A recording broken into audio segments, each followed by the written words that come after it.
Okay, so I thought I'd do a video today, kind of running through what I've done already on my project.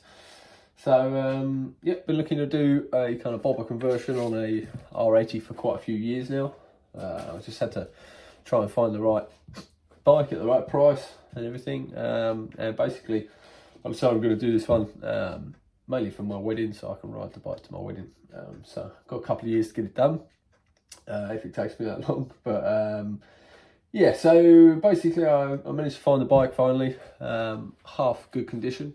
It was classed as a non-runner, but to be honest, it was mainly just dismantled. It had been sat in a barn for about 6 or 7 years, and the guy just hadn't touched it, and I think someone had started to have a bit of a play with it, but not a lot going on really. And so either way, I offered the guy the right price for it, and he accepted my offer, so happy days. And I went down and picked it up, and yeah, it was okay. It needed a fair bit of work, mostly cosmetical stuff. It was, you know, hopefully going to be mechanically sound, but I didn't know.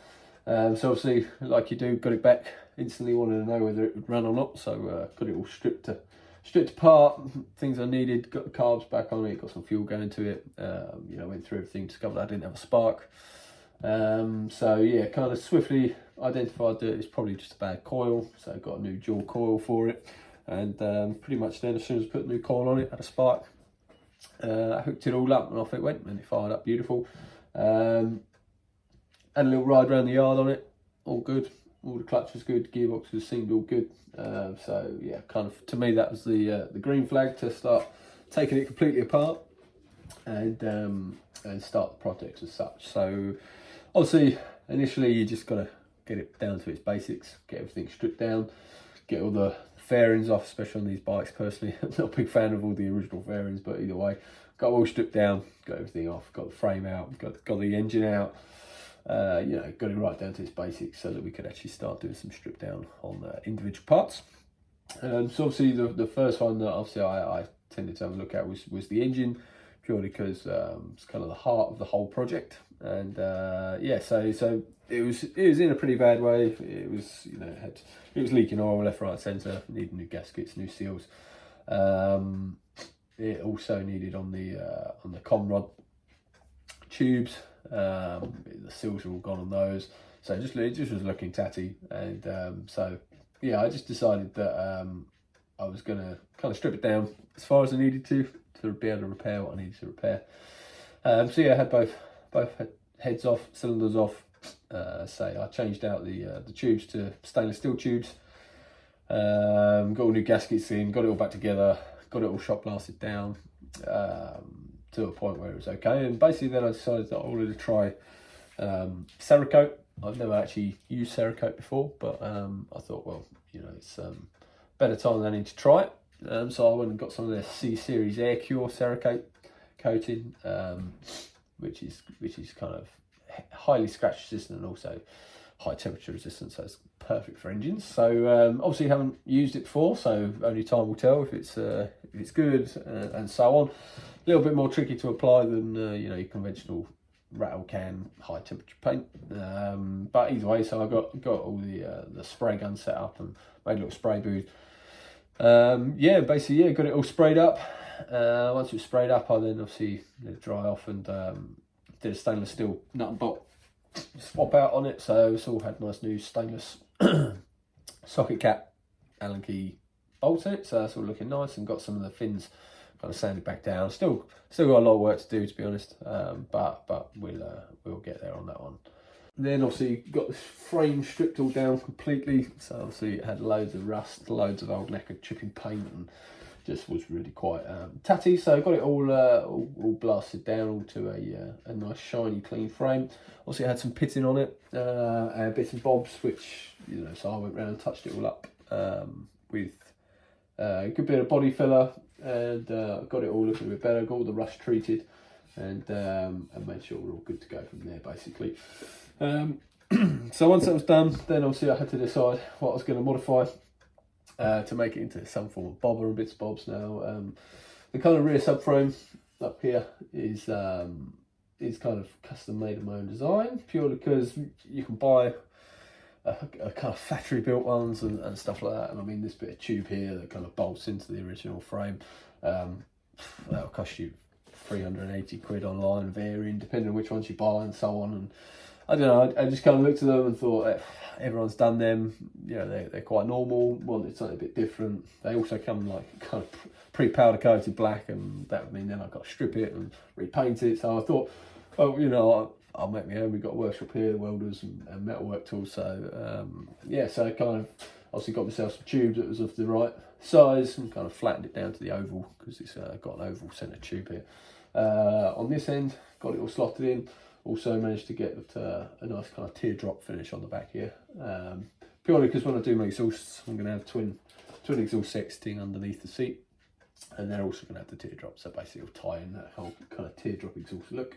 Obviously, a couple of little outriggers just to solidify everything up, which are all welded onto the frame. And yeah, so I kind of made all that, got that in, was quite happy with that, and then went on to making my seat, which basically I made the plate so far. So basically it's ready to have the foam put on and kind of do all the leather work, which I'll get onto at a later date.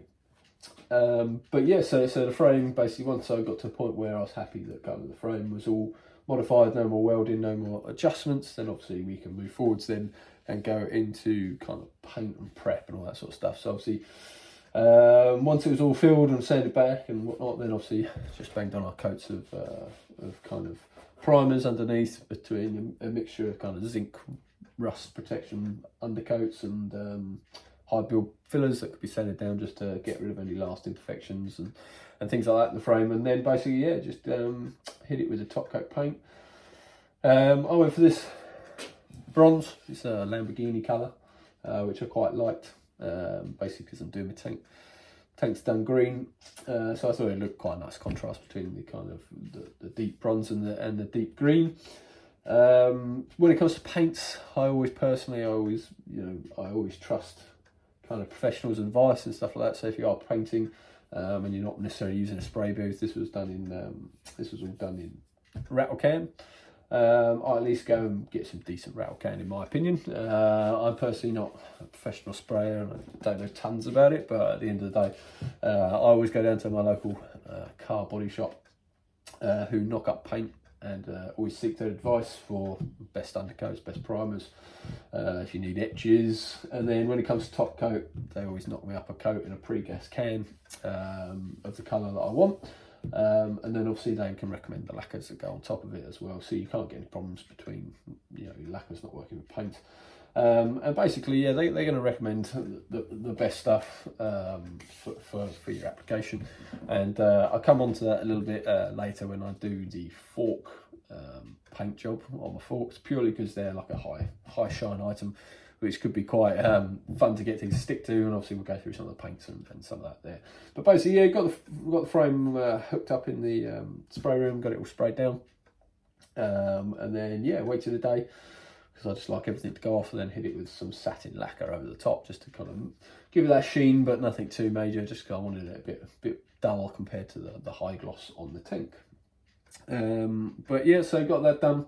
I then also got the tank sprayed, so got that. Obviously that took quite a bit of filler work because the tank had quite a few nicks and dents and bits and bobs on it. So yeah, a good bit of filler, and then obviously we went again with the primer. And then yeah, the top coats I used there, I had again mixed up for me to a specific colour. I went for like a 2K rim pull paint on that, and I also went for a 2K rim pull lacquer on the top, just purely because I know how hard a life a tank will get between accidental spills, petrol, you know, zips scratching on top of it. You know, and everyone wants to touch a high gloss finish as well, so you get loads of fingerprints, scratching and everything. So I just wanted to make that as solid as I can, so that it won't fade in the sun. It also will just stay looking good for so long. Okay, now a little bit more involved with the tank when you do high glosses, purely because once we lacquered it up, I did have quite a bit of orange peel on it, mainly because obviously I high gloss lacquered out my can, but that's not a problem. So got it all wet and dried down with like a 2000 grit.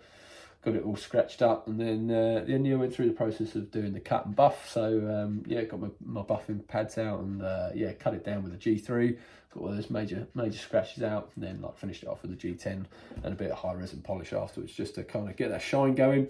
So now it's looking really nice. We got a nice high gloss going on it, and yeah, so I've still got work to do on it, don't get me wrong, I'm not 100% happy with it, but we now got that kind of that nice glossy look. We still got a little bit of orange peel. It just needs a little bit of work on it, just to kind of finalise it and finish it off. But it's not really the end of the world. And to be honest, yeah, that's kind of where I'm at now. So obviously I've done my fork strip down. I've also stripped all the back end, and they're all shot blasted down. So my rear swing arm and the rear hub, they're all ready to go into paint now. So yeah, they're ready. They're going to be Cerakoted to match my engine, and then obviously yeah, my forks are needing their final prep, and then they'll be ready to go into paint as well. Then we can kind of get into the kind of thing of getting the engine back in the frame, getting it all up on my paddock stand, and then we can start the rebuild process really. And that's where all the fun begins really. Start to get the rear swing arms all back in, get the front yoke and stem sorted out to take the R1 front end conversion. And then move on to some work on the rims and what tyres we're going to use, get them back on, and then we can start the interesting stuff when it comes to minimalising the wiring and going through that, sorting out the controls, the clip-ons, the dials, all that sort of stuff that's kind of a bit more involved technically. But yeah, so a lot of the kind of machining work's all done, a lot of the kind of metal work and the customisation is already done, and we just got to do the rest of the project now. So yeah, stay tuned. There'll be I'm going to do plenty more videos now, hopefully on each step of the way, and just take you through it. Just, you know, if you're interested, or if you're also doing one and you just want another idea, because, you know, personally it's always good to have many different ideas, and everyone has a different take on what they could do. But yeah, stay tuned. Thanks for watching, and yeah, see you next time.